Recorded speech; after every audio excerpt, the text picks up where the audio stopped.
right? I go over here. Good to see you again. I remember the first day you walked into the forum, and I'm thinking that little kid right now is still inside of you somewhere. Can you go back there and think about even imagining that this has happened and just the emotions of dealing with all these accolades, and at the same time, have you had a chance to look outside yet and see what's going on in Kobe land? I haven't had a chance to look outside and see it. I mean, I saw it driving in, and what? Kind of like, and then secondly, I can remember back to being, all the years I've been playing here, that child inside of me has never left. I mean, one of the first things I did when I walked into the forum, when the lights were down, it was dimly lit. I looked up and looked at all the jerseys that were up there because I'd seen them many times on videotapes before. And before every game, I made it a point to kind of glance up there and remind me of what I'm playing for, how I got here and what it is that we're representing. Appreciate all of this as you evolved as a person. Well, the appreciation comes in moments. It comes in increments. Like you go through a moment in time and you realize that you're going way too fast. You really get a chance to appreciate everything that's happening. So you take a beat and you appreciate it. But the reality is you can't stay there. You know what I mean? Because then you can't ever grow and evolve, right? So there's moments of appreciation, and then you have to move on and focus with your head down on what comes next, and then come up for air every now and then. Second row, the center. Bobby, ciao. Ciao. Fra tutte le emozioni della tua carriera, draft, come la classifichi? Ci hai pensato questa mattina? Volevo rimanere in questo momento. Adesso come mi sento in pace, mi sento orgoglioso di quello tutto che ho fatto qui con i Lakers, però dentro di me a pace. Mark Medina. Klay Thompson doing stuff with Body Armor and Kevin Durant doing stuff with Nike. What kind of business perspectives have you offered any of those guys? Well, I mean, just to be a part of brands that you believe in, that you believe in the same core values as you, and then everything else tends to fall with brands and what they represent and what you represent, what you want to stand for, and then everything else takes care of itself. Well, I thought it's pretty obvious why there's not a Gatorade bottle here right now. They had their time. Right there, Mark. Kobe, we watched you up in the middle. I can never get this right. I was like, you know what? I'm going to figure it out finally. Okay, go ahead. We might give you a pass. We watched you obsess over basketball your whole life, 20 years. I think some people wondered, what would his life be like without basketball in it every day? So tell us how you're coping. You know what? It's I had a lot of players, former players, coming to me the last year, like genuinely concerned. Like, are you going to be okay? Like, yeah, I'm gonna be all right. He said, listen, it's gonna be progressive, right? The first week, it's gonna be a serious state of depression. Second week, you're gonna be angry. The third week, you're gonna start coming around. You're gonna have a level of acceptance. I'm like, what the fuck? No, I'm good. Like, I'm good. And I think the most important thing is finding what it is that you love to do. That's the hardest part. And it took work. Like, basketball was born to play. But the second phase, what we're doing, it took a lot of work, a lot of soul searching, a lot of investigating and trying things out. But when you find what it is that you love to do, then you wake up every morning with a sense of purpose. So my life has been great. I mean, I fell into a great routine. I work out 5 o'clock every morning, take the kids to school, get some breakfast with my wife, go to the office, work there, pick the kids up, and then from there it's just, that's my routine. Kobe, what process did you go through in writing your speech? And I assume you might have talked to some people or whatnot. What speech? Halftime. I didn't write a speech. It's all off the top of your head. I didn't write a speech. And also, as far as how often do you come out back? You got me thinking about what the hell I'm going to say. I literally got to repeat that question. I literally didn't hear a damn thing you just said right now. I was completely thinking about what I was going to say. Go ahead. How did you work on your speech for halftime? What did you do? I was doing it while you were asking the question after you. Okay.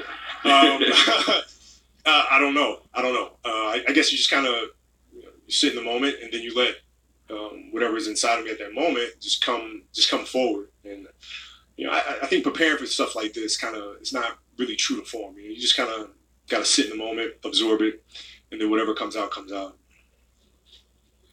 Hey, Gobi, last time you were here, you had just scored 60 your final game after playing 20 years. Tonight you're strolling in with literally a stroller through the tunnel. So what's going through your mind? The first thing you're thinking about as you're walking through again?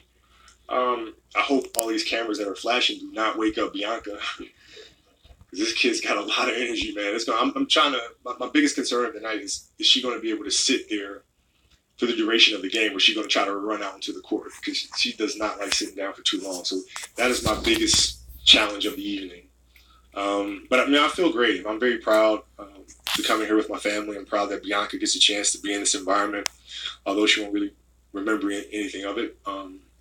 It feels good as a father to be able to have my family come in and share this night with. So. Kobe, aquí una en español. En pocas palabras, ¿cuál es el legado de Kobe Bryant?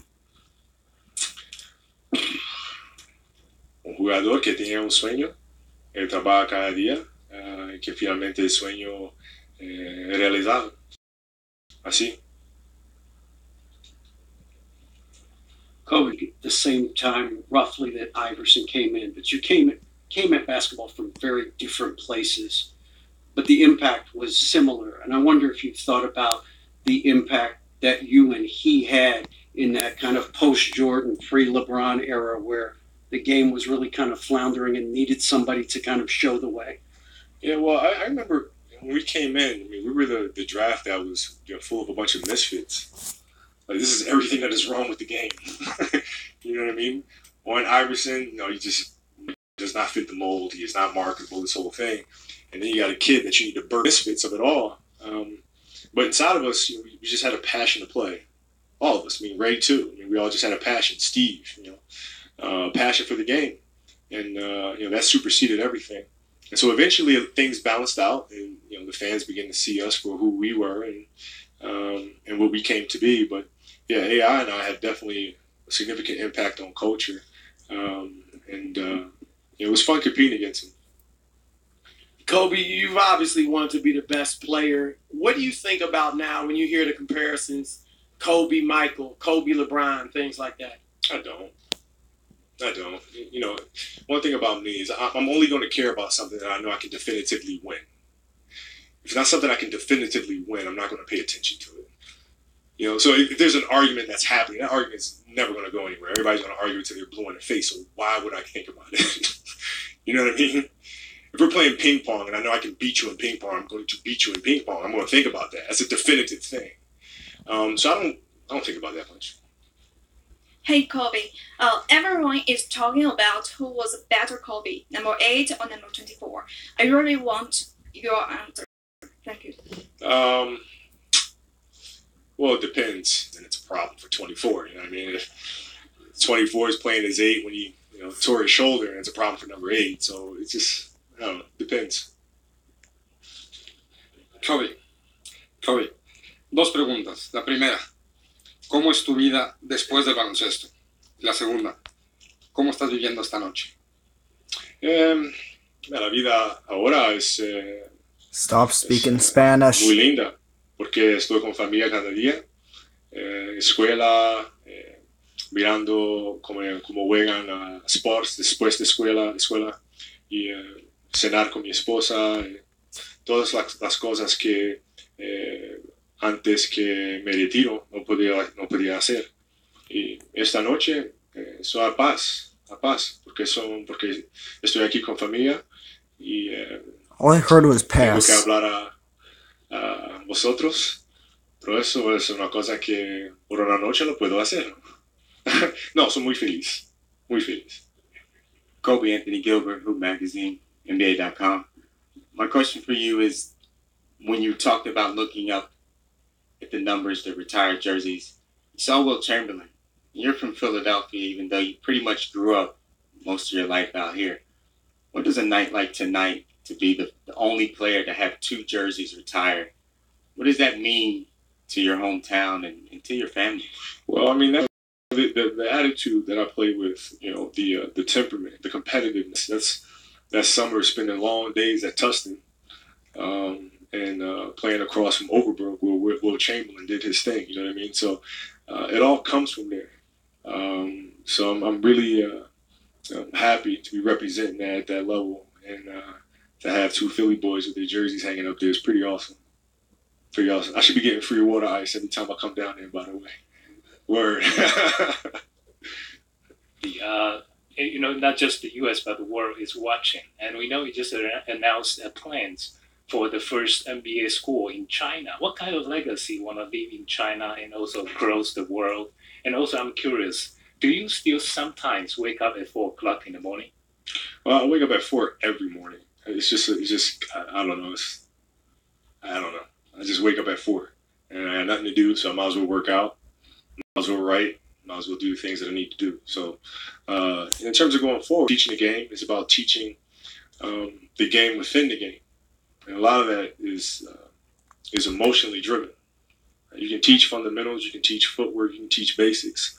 But we also have to teach, that goes hand in hand with that, is how to deal with anxiety, how to deal with pressure, how to understand how to quiet the ego, all those little inner battles that take place.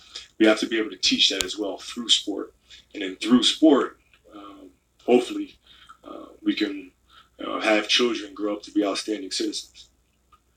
Andy? Kobe, you talked a little bit earlier about some of the younger players. Over the course of 20 years, you kind of condition the city not just about success, but also in a very specific way how it's supposed to be done. What challenge do you think following you creates for whoever it might be coming next to kind of fill that role? Well, I mean, it's a challenge. Isn't that what we're here for? You know what I mean? It needs to be viewed from a broad lens. And I think it's your job to do that. I think it's the fans' job to do that. But for players, for Kuz, for Lonzo, for Ingram, for the guys, they just look at it day by day. That's all. How do I get better today? How can I do better today than I did yesterday? You look at it in incremental steps. And then when you do that, you wind up forging your own legacy that you'll look back years from now and everybody will marvel and wonder at it. But it's your job to look at the macro vision of it. It's the player's job to look at the micro steps to get there. 2 more questions. Bill? Over here. Hey, I know you've answered this before. You got to give the answer. 8 or 20. If you had to retire one number, 8 or 24. If they do it, of you out there, 8 or 24. If you do a statue, you don't necessarily have to see the number anyway. If you do hair, I guess it's a dead giveaway. But, I kind of go back and forth. But, 8 has something that 24 will never, ever, ever, ever, ever have. And that's the ability to grow hair. So, it's honestly, it's tough. Yeah, no, I'm with you. I didn't understand your plight years ago, but now I certainly get it.